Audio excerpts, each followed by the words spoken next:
I'm Altavi's Munnings. Coming up in the Bahamas tonight, Progressive Liberal Party leader, Prime Minister the Right Honorable Perry Christie, addressing supporters in Bambootown. Find out what he had to say coming up. A multi-million-dollar restructuring exercise is underway here at the Potteys Cay dock. I'm Carla Palmer. I'll tell you all about it coming up in the Bahamas tonight. And investigations continue into that homicide in Pinewood Gardens last evening. The Bahamas tonight, the national report starts now. Now in HD.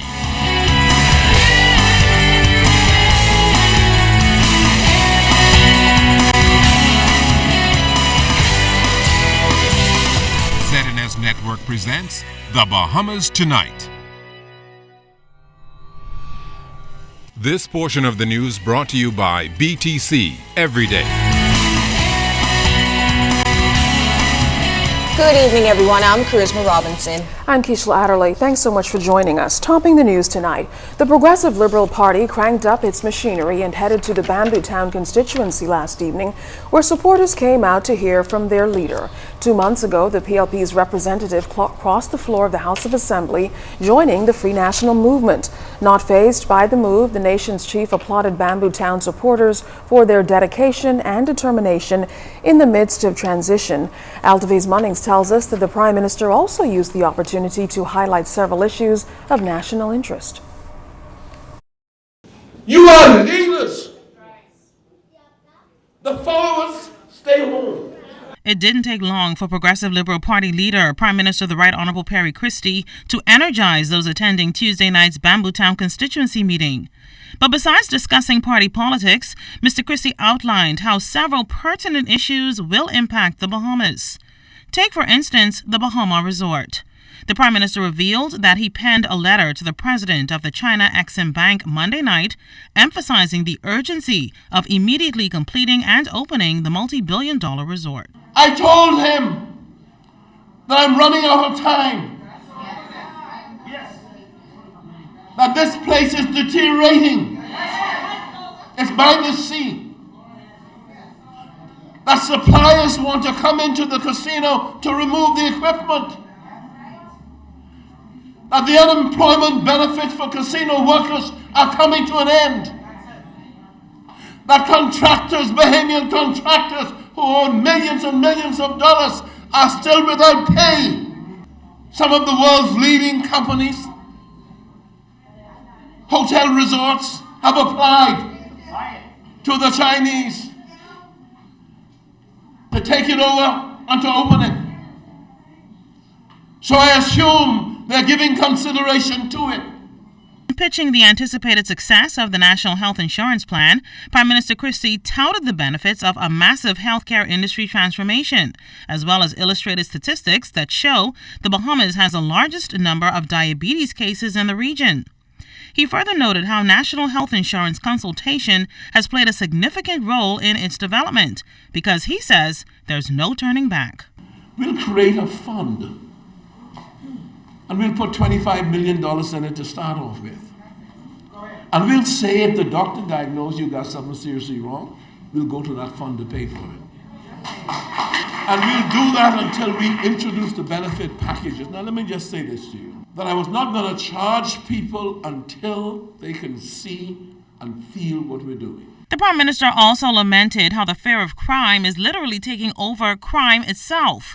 This is why government will launch a no-nonsense approach to fighting the crime war very soon. People will have their freedoms interfered with because guns are everywhere, and the police, acting on reasonable suspicion, will start to go into people's homes and search for them.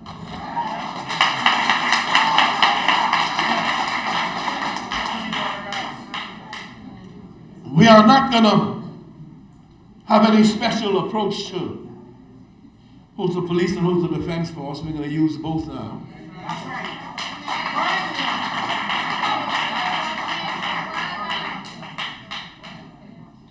Because we cannot allow this country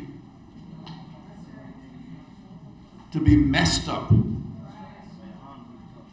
by young people who have no regard for their own lives. Mr. Christie also told supporters here tonight that the 2017 general elections will be a defining moment for the party, as it will display what the government has accomplished and what it plans to do for the Bahamas.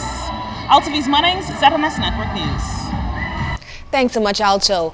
A multi-million-dollar restructuring exercise is underway at the Potteys Cay dock. The $3.2 million initiative began late last year, and once completed, officials anticipate improvements in every aspect at that facility. During a press conference this morning on site, the transport minister, along with stakeholders, heralded the developments taking place. Amidst the daily bustle of activity at the Potteys Cay dock, many changes are taking place there. For one, there is a new entrance to the dock. Minister of Transport Glenys Hannah Martin confirms the first phase upgrade is part of the government's $3.2 million restructuring exercise. The intention is to provide for a more rational operational environment, which includes, as you've heard, traffic redirection, the building of a freight building for passenger terminals, with amenities. There'll be parking, unprecedented, landscaping for an enhanced pedestrian experience. You will see curbing, which is permanent for the first time ever in the history of Potteys Cay dock, which brings a safety feature that we have not seen before. The Ministry of Agriculture, who will speak more to their involvement, is finalizing plans for the restaurants along the causeway. We will also undertake enhanced security and safety measures, improve lighting, CCTV. The work started since the first week in December at the western foreshore at the dock, beginning with civil works. Project Officer at the Ministry of Works and Urban Development, Fred Horton, says realignment of the roads as a safety mechanism is a key feature of the project. There are some difficulty with the 18-wheeler tractor-trailer 40-foot containers that try to negotiate the turn. Sometimes they have to back up, and it creates a traffic nightmare. Horton says the three-phased project is not only ahead of schedule, but on budget. Interruption on Bay Street, as well as the entrance and exit areas near the causeway. There'll be partial and full closure of some roads, also diversion of traffic. Phases 1 and 2 are expected to be completed by May this year, and Phase 3 to begin shortly thereafter. Carla Palmer, ZNS Network News. For 30-year-old Jason Ian Flowers of Linden Pinland Estates, also known as Casper, in connection with a homicide last night at Sugar Apple Street, Pinewood Gardens. Arjad Higgs was on the scene when police made the discovery of the lifeless body of the victim, who was reportedly bound with duct tape and wrapped in plastic. It was shortly after 7 p.m. on Tuesday when the family of 21-year-old Shavano Missick reported him missing to police. Head of the Central Detective Unit, Chief Superintendent Paul Rose, says a search party headed to the young man's number 48 Sugar Apple Street, Pinewood Gardens home. Officers accompanied family members to the residence, along with the persons to force their way into the home, and upon entering, found the male lying on the floor in the bathroom with some garbage bags around the body and some tape. Police were unable to say how he died or the exact nature of his injuries. The identification will also present a challenge due to the body's deteriorating state. The body right now is in the early stages of decomposition, and so it's difficult at this stage to determine the type of injuries caused. And so we would also have to rely on family members in terms of DNA to identify the individual. Superintendent Rowles says the man was supposed to do some work for family, but when he didn't show up and they didn't hear from him, they grew worried. From Sunday, after not hearing from him, they became concerned and came to the police for assistance. We came and checked the residence and found him in there. Are you able to say how old the missing man was? 21. Mm-hmm. And you understand this to be his residence? This is where he lives, yeah. Alone? Yeah. He's a caretaker.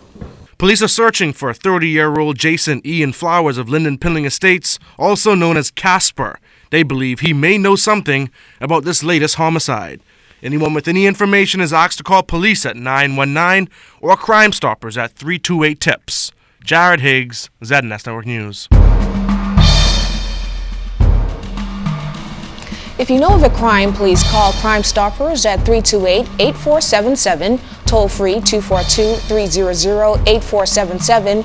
You can also check them out at www.crimestoppersbahamas.com. Let's stop the crime before it's your time.